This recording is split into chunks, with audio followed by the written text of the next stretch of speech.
Hi everyone, I'm GREYMOND. Today I wanted to talk to you about cleaning OCD. Cleaning OCD is very much publicized in the media. We see a lot of shows on it. And actually, by the way, I'm sure you will agree with me that I don't like the way the people in the shows are portrayed. This is a mental health condition. This is not for a show, so to speak. And a lot of the time they're portrayed that way.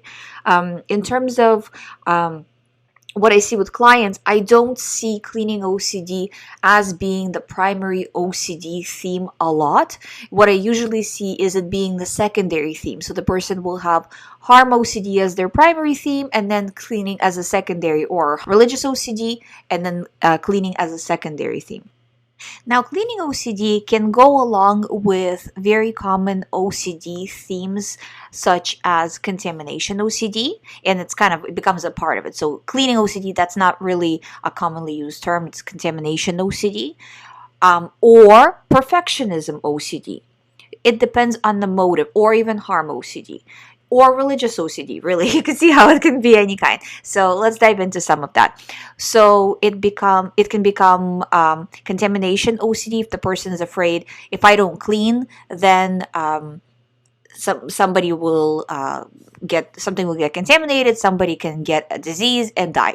And it will be all my fault. I will be a bad person. I would have caused somebody harm. And you can see how in this example, contamination OCD is really harm OCD. So a lot of OCDs, OCD themes, OCDs, when you kind of remove all of these layers, they're harm OCD underneath it all. And the person will say something, and I feel like I'm a bad person if this thing happens. So that's how I would say most OCD thoughts go. Not all, but most.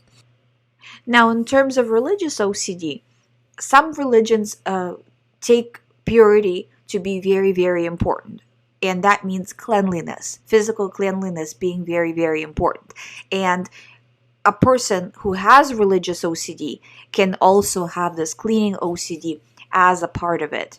And no amount of cleaning feels good enough, feels like they're being a good enough believer, like they're doing the right thing. So they continue to wash, rewash, that kind of thing. That I see actually a lot of. Another aspect of cleaning OCD is that it can be part of perfectionism. Everything has to be perfect. If something is not perfect, my thoughts will not be right. Something bad is going to happen. So this kind of, again, intertwines with magical thinking OCD. But it has that element of everything has to be clean. So if a person with very little OCD experience sees the person cleaning all the time, they're like, well, this person has cleaning OCD, but they don't understand the deeper reasons behind it. And I find that, again, with the media, a lot of these shows are missing why this is happening to the person, why they're doing this. Another popular one is hoarding OCD as it connects to cleaning OCD. Is the person is maybe afraid to clean something, so it's like the reverse, right? So instead of cleaning, they're avoiding touching something, because if they touch something, that they contaminate it. So they might clean a lot of areas around it, such as making it kind of like an untouchable zone, so they won't touch the actual object, but they'll touch objects around it to make sure that everything is sterile around the said object. And then those objects can over time multiply in number and become severe OCD. Again, something I see very often. So what we can conclude from this is that cleaning OCD can have many themes attached to it. I don't see it really a lot, like I said, as a primary theme.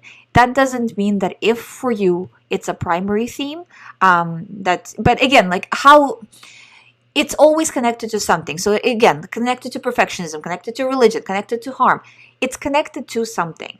And that something that it's connected to is usually the primary. So that's how I see it. I mean, maybe OCD can spin it in some way, because OCD is very crafty. It can spin it maybe in some way where it can be the primary, but even on my memory, I don't really remember a client in recent past that had just cleaning OCD and that's it, and they didn't have any of these other ones that I've mentioned.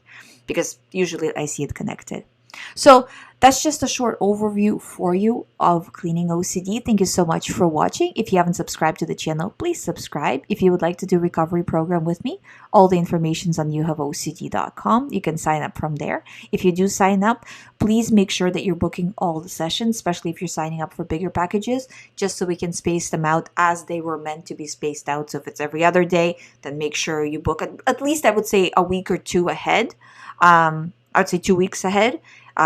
If your schedule allows that, if you know your schedule. But other than that, I will see you tomorrow in another video. Thank you for watching.